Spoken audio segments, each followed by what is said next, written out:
पहली गोली हमारी नहीं होगी, लेकिन उसके बाद हम गोलियों की गिनती भी नहीं करेंगे। ये वो वाक्य है जिसने न सिर्फ सेना पर तैनात जवानों के मन में बल्कि हर देशवासी के सीने में देशभक्ति का जज्बा जगा दिया था। पर अफसोस, ये वाक्य जिनके मुख से निकले देश का वो वीर सपूत आज हमारे बीच नहीं।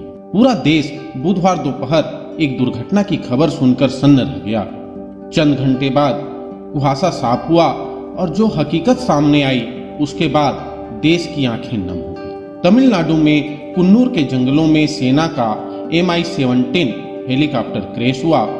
पहाड़ी और जंगली इलाकों में हुए इस हादसे में chief of defence staff general Bipin Rawat और उनकी पत्नी मधुलिका समेत 13 लोगों का निधन हो गया।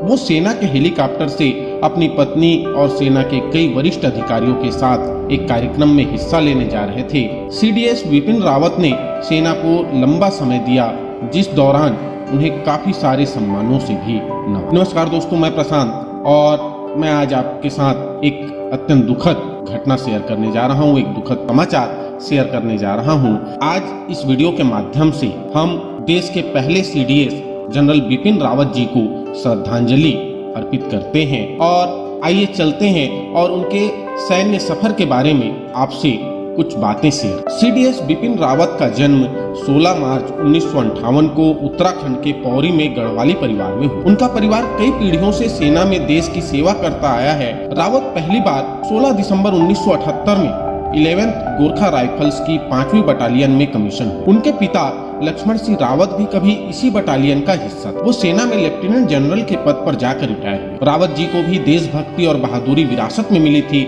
उन्होंने उरी, जम्मू कश्मीर, सोपोर आदि जगहों पर सेना में मेजर, कर्नल, ब्रिगेडियर आदि पोस्ट पर सालों तक अपनी सेवा दी। 1 सितंबर 2016 को उन्होंने सेना में उप प्रमुख बनाया। इसके बाद सरकार ने देश का 27वां आर्मी चीफ थल सेना अध्यक्ष के पद से उन्हें नवाजा गया। देश के पहले CDS बने बिपिन रावत। रावत जी की कुशलता और तजुर्बे को देखते हुए सरकार ने उन्हें 1 जनवरी 2020 को देश का पहला CDS नियुक्त किया। प्रधानमंत्री मोदी ने 2019 में लाल किले के प्राचीर से स्वतंत्रता दिवस के मौके पर तीनों सेनाओं के अध्यक्ष के रूप में एक chief of defence staff post बनाने का ऐलान, जिसे हम CDS के नाम से जानते हैं। इससे पहले देश में CDS जैसा कोई पोस्ट नहीं। क्या होता है CDS? Chief of defence staff वो पोस्ट है जो सीधे सरकार को सेना के बारे में सलाह देता है। इसमें नौसेना, वायुसेना और थल सेना तीनों ही सम्मिलित। लंबे समय से इस बात को महसूस किया जा रहा था कि एक ऐसा पद होना चाहिए जो तीनों ही सेनाओं के बीच एक कड़ी का काम। इसके लिए सरकार ने CDS की स्थापना की और जनरल बिपिन रावत देश के पहले CDS चुने। डायनामिक अफसर थे रावत जी। CDS बिपिन रावत बहुत ही डायनेमिक मिलिट्री अफसर थे। वो देश के अलग अलग हिस्सों में काम कर चुके थे। खतरों वाले एरिया में उन्होंने बहुत काम किया। जम्मू कश्मीर से लेकर नॉर्थ ईस्ट के राज्यों तक में वे रहे।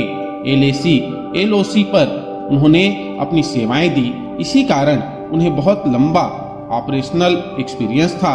इन्हीं खूबियों के चलते उन्हें पहले आर्मी चीफ बनाया गया और फिर देश का पहला चीफ ऑफ डिफेंस CDS नियुक्त किया गया। इन पदों पर रहे रावत जी ने सेना में कई पदों पर कार्य किया है, जिनमें brigade commander, general officer commanding in chief southern command, general staff officer grade 2 military operations directorate, colonel military secretary and deputy military secretary, senior instructor and junior command wing, command United Nations peace keeping force multinational brigade, vice chief of army staff, army chief, chief of defence. Rawat ji के बहादुरी और उनकी देश सेवा के लिए उन्हें कई सम्मानों से नवाजा भी गया है, जिनमें से प्रमुख हैं परम विशिष्ट सेवा मेडल, उत्तम युद्ध सेवा मेडल, अति विशिष्ट सेवा मेडल, युद्ध सेवा मेडल और सेना में। आइए बात करते हैं CDS जनरल बिपिन रावत जी की बहादुरी के कुछ किस्सों के बारे में। बात जून 2015 की है।